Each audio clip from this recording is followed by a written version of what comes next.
अस्सलाम वालेकुम दोस्तों, गुड मॉर्निंग। मैं डॉक्टर सलीम मलिक आज फिर आपके सामने हाजिर हूँ एक दो चार बातें लेके। तो दोस्तों, बात करते हैं कि अर्ज किया है, मिटा दे अपनी हस्ती को अगर कुछ मर्तबा चाहे, मिटा दे अपनी हस्ती को अगर कुछ मर्तबा चाहे, कि दाना खाक में मिलकर गुले गुलजार होता है। दोस्तों, ये तो एक शायरी थी, लेकिन सेम वैसा ही हमारी लाइफ में होता है और हमें करना भी चाहिए अगर सक्सेस पाना है तो। इसे हम ऐसे समझेंगे, अगर मुझे कोई काम सीखना है या एजुकेशन हासिल करनी है, पढ़ाई हासिल करनी है, पढ़ना है, या फिर मुझे डॉक्टर बनना है, या मुझे इंजीनियर बनना है, या मुझे साइंटिस्ट बनना है, तो उसके लिए मुझे क्या करना पड़ेगा कि जो मेरे टीचर्स है और जो जो बुक्स है जो मुझे पढ़ाई जा रही है, जो मुझे ज्ञान दिया जा रहा है, तो मुझे उसे फॉलो करना पड़ेगा। मुझे उसमें अपनी टांग नहीं घुसानी। कुल मिला के बात यह है कि मैं भले ही कितना समझदार हूँ, लेकिन मुझे उसमें अपनी टांग नहीं घुसानी है। मतलब जो है कि जैसा भी बता रहे हैं भाई, 2+2 4 होता है तो 4 ही होता है। भले ही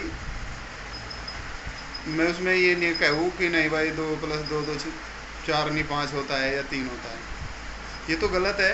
लेकिन सही भी अगर मैं हूँ तो मुझे अपनी बात नहीं घुसानी चाहिए उसमें, क्योंकि वो उनका एक सिस्टम है एजुकेशन का, वो उसी तरीके से चलेगा। सेम इसी तरह हमारी लाइफ में होता है। अगर मैं कहीं जॉब करने जाता हूँ किसी डिपार्टमेंट में, तो मुझे वहाँ सीनियर को फॉलो करना पड़ेगा, उसके ऑर्डर्स को फॉलो करना पड़ेगा, तो ही मैं कामयाब हो पाऊँगा, नहीं तो मैं कामयाब नहीं हो पाऊँगा। सेम उसी तरह हमारी फैमिली में भी होता है। फैमिली भी एक डिपार्टमेंट है, एक रियासत है, एक जो है स्टेट है। वैसे ही फैमिली में होता है। तो फैमिली में जो हमारी बहन बेटी जो भी शादी करके अगले घर जाती है, तो वहाँ पे वे अपनी अपनी चलाती है। जबकि ऐसा नहीं होना चाहिए कि क्योंकि रियासत के मालिक, घर के मालिक वे है, हमें उनमें मिलना है। उन्हें अपने में भी नहीं मिलाना, हमें उनमें मिलना है।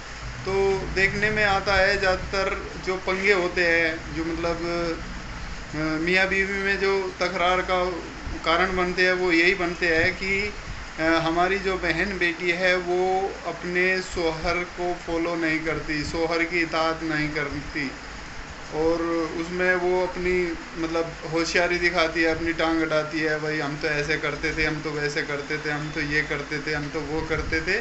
तो उसमें उनका पंगा स्टार्ट होता है और वो धीरे धीरे धीरे धीरे बढ़ते बढ़ते बढ़ते बढ़ते एक दिन तलाक पे पहुंच जाता है।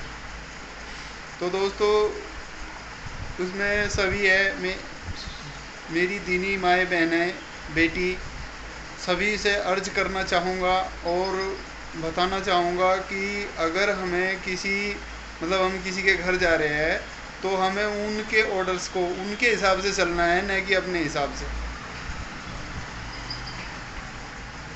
तो इसमें होना ये चाहिए कि शोहर के इताअत हो। शोहर घर का मुखिया होता है, तो इसलिए शोहर की इताअत लाजिम है। कलाम पाक में आता है कि शोहर की इताअत जो है वो बीवी पे लाजिम है, जायज़ बातों में। जायज़ बातों में भाई ऐसा ना हो कि अगर शोहर उसे कहने लगे कि तुझे नमाज़ नहीं पढ़ती, नमाज़ पढ़नी नहीं तुझे। बीवी से अगर शोहर कहे कि तुझे नमाज नहीं पढ़नी, तो ये इस चीज़ को मानना बीवी के लिए फ़र्ज़ नहीं है। अन्यथा इसके अलावा जो जायज़ चीज़ है, अगर शोहर कह रहा है कि तुझे पर्दा करना चाहिए, तो पर्दा करना लाजिम है। ठीक है दोस्तों, आज के लिए इतना ही। फिर मिलते हैं।